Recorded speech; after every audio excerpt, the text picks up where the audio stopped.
Welcome to your ChefRobot. So to get the mixing bowl out of the ChefRobot, it's actually quite easy. You turn the lid of the mixing bowl just like that, and then it lifts out. The mechanism is here at the bottom. So if you reverse what we just did, you'll see now that it will not go back inside.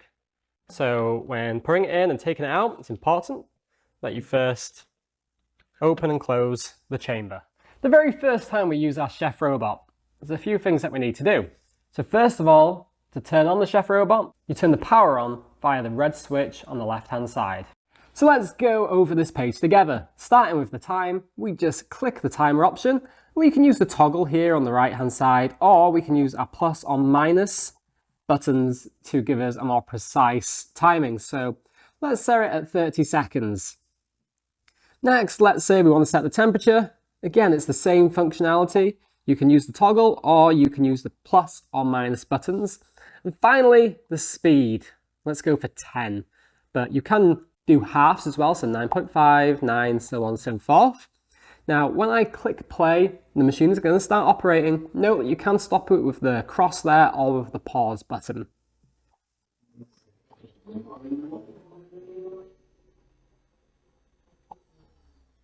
Now I'm going to pause it because I don't want to wait 30 seconds to show you the next amazing feature.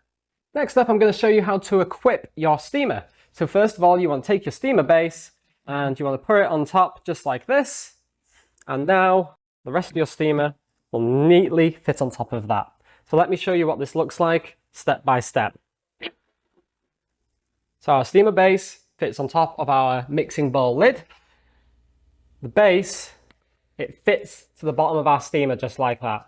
So when we put our steamer base on the mixing bowl, the steamer base fits just on top. The tray goes inside, and of course, the lid goes on top.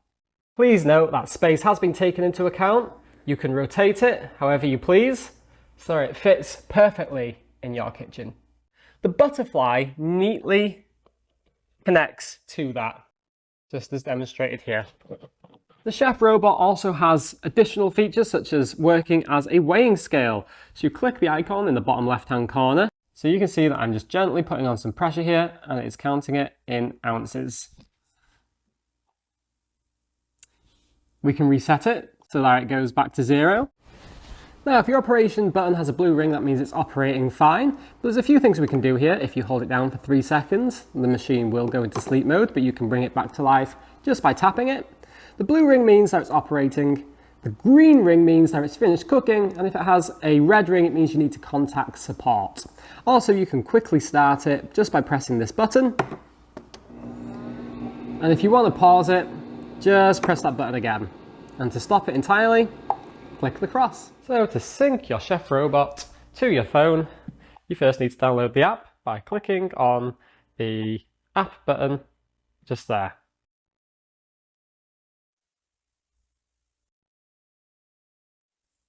And download the app onto your phone.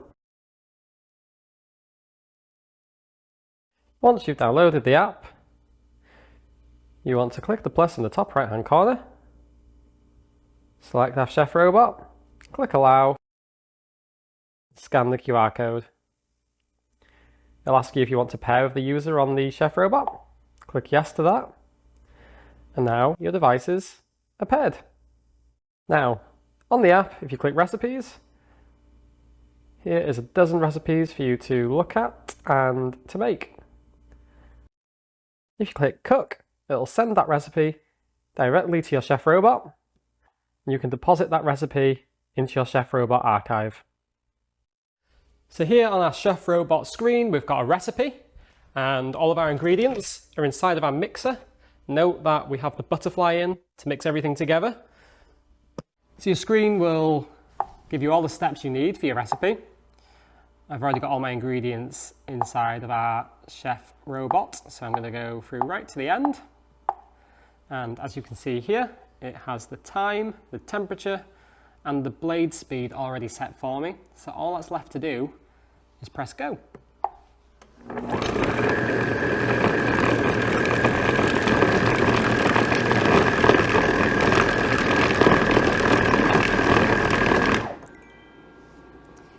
Note that our button has turned green because our ChefRobot has finished its cycle. So let's see how it did. Take the lid off. So remember, I put the butterfly in because I wanted to mix things, not blend things. And you can clearly see that it has perfectly mixed all of our ingredients from our recipe.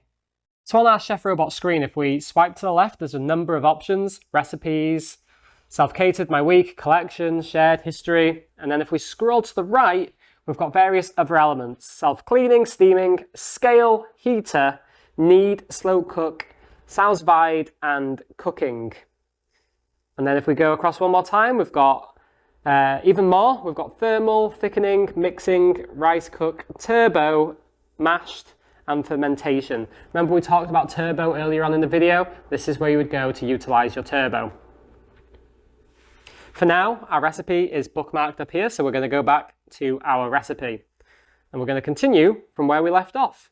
One of the wonderful things about our recipes is you can save it exactly where you left off, go do something else on your ChefRobot, and then come back to it when you're ready. So we're now going to steam our meatballs. You can see they're neatly inside of the steaming tray. Put the lid back on. And as you can see from our recipe, we've just followed the steps when it comes to cooking it. 20 minutes, no power on the blades, 248 degrees Fahrenheit, off we go. So when it's all done, you can see it says serve. Let's take a look at what we've made. Our meatballs are cooked to perfection. Separate to our meatballs, we also made some fries.